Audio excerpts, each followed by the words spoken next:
إن الحمد لله وصلي وسلم على نبينا مصطفى محمد صلى الله عليه وسلم وعلى آله وصحبه أجمعين أما بعد أعوذ بالله من الشيطان الرجيم بسم الله الرحمن الرحيم സൂറ ത്വാഹ 56-57 ആയത്ത് അല്ലാഹു സുബ്ഹാനഹു വ തആല വിശദീകരിക്കുന്നു. വലഖദ് അറൈനാഹു ആയാതിനാ കുല്ലഹാ വലഖദ് അറൈനാഹു നാം അവനെ കാണിച്ചു കൊടുത്തിട്ടുണ്ട് ആയാതിനാ കുല്ലഹാ നമ്മുടെ എല്ലാ ദൃഷ്ടാന്തങ്ങളും എന്ന് പറഞ്ഞാൽ അടിപ്പാമ്പാകുന്ന വിഷയമായാലും മൂസ നബി അലൈഹിസ്സലാമിന്റെ വലങ്കൈ ഇടക്കൈയുടെ കക്ഷത്തിൽ വെച്ചെടുക്കുമ്പോൾ വെള്ളക്കളറാകുന്ന വിഷയമാണെങ്കിലും അതുപോലെ 9ഓളം ദൃഷ്ടാന്തങ്ങൾ ഈ ഫിർഔനിന് അല്ലാഹു സുബ്ഹാനഹു വ തആല കാണിച്ചു കൊടുത്തിട്ടുണ്ട്. അതിലേക്കുള്ള സൂചനയാണ് ഈ മുഴുവൻ ആയത്തുകളും ദൃഷ്ടാന്തങ്ങളും. നേരിട്ട് കണ്ടിട്ടും അത്ഭുതങ്ങൾ കണ്ടിട്ടും എന്താണ് അവന്റെ നിലപാട്?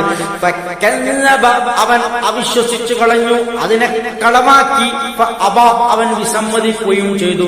സത്യം അംഗീകരിക്കാൻ അവൻ വിസമ്മതിച്ചു എന്നാണ് പറഞ്ഞതിന്റെ പൊരുൾ. കാല അങ്ങനെ ആ ഫിർഔൻ പറഞ്ഞു, മൂസ നബിയോട് പറഞ്ഞു, താങ്കൾ നീ അതായത് താങ്കൾ നമ്മുടെ അടുത്ത് വന്നിരിക്കുകയാണോ?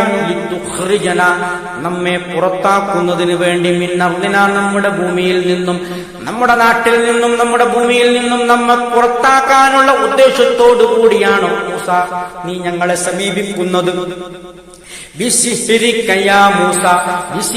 നിന്റെ മായാജാലവും കൊണ്ട്.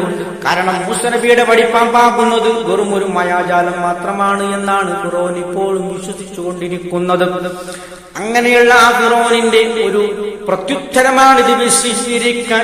മൂസ, ഹേ മൂസ, നിന്റെ ഈ മായാജാലം കൊണ്ട് ഞങ്ങളുടെ നാട്ടിൽ നിന്നും ഞങ്ങളെ പുറത്താക്കാനാണോ നിന്റെ ഉദ്ദേശം? ഇത് പാമരങ്ങളായ ഈ ഫിർഔനിന്റെ അനുയായികളെ മൂസ നബി അലൈഹിസ്സലാമിനും ഹാറൂൻ നബി അലൈഹിസ്സലാമിനും നേരെ ഇളക്കി വിടാനുള്ള ഒരു തന്ത്രമാണ് ഇവിടെ ഫിർഔൻ പ്രയോഗിക്കുന്നത്. എല്ലാ കാലത്തും ഇങ്ങനെയുള്ള ദുഷ്ടന്മാരായിട്ടുള്ള ഭരണാധികാരികൾ പ്രയോഗിക്കുന്ന തന്ത്രം ഇത് തന്നെയാണ്. അതാണ് മൂസ നബിയുടെ ചരിത്രത്തിൽ നമുക്ക് നൽകുന്ന അള്ളാഹു നൽകുന്ന പാഠം. മൂസ നബിയുടെ ചരിത്രം ആവർത്തിച്ച് ഖുർആനിൽ വീണ്ടും വീണ്ടും അള്ളാഹു തആല പഠിപ്പിക്കുന്നത്. കാരണം നമുക്ക് എല്ലാ കാലത്തും ഇന്നത്തെ കാലത്തും ഖിയാമത്ത് നാൾ വരെയുള്ള ജനങ്ങൾക്ക് ഉത്തമമായ മാതൃക ഈ ഫിർഔനിന്റെയും മൂസാ നബിയുടെയും ചരിത്രത്തിൽ അടങ്ങിയിരിക്കുന്നു. അതൊക്കെ പഠിച്ച് മനസ്സിലാക്കി സത്യമായി മനസ്സിലാക്കുന്ന സജ്ജനങ്ങൾ നമ്മെ അല്ലാഹു ഉൾപ്പെടുത്താൻ ഗ്രഹിക്കുമാറാകട്ടെ. അൽഹംദുലില്ലാഹി റബ്ബിൽ ആലമീൻ.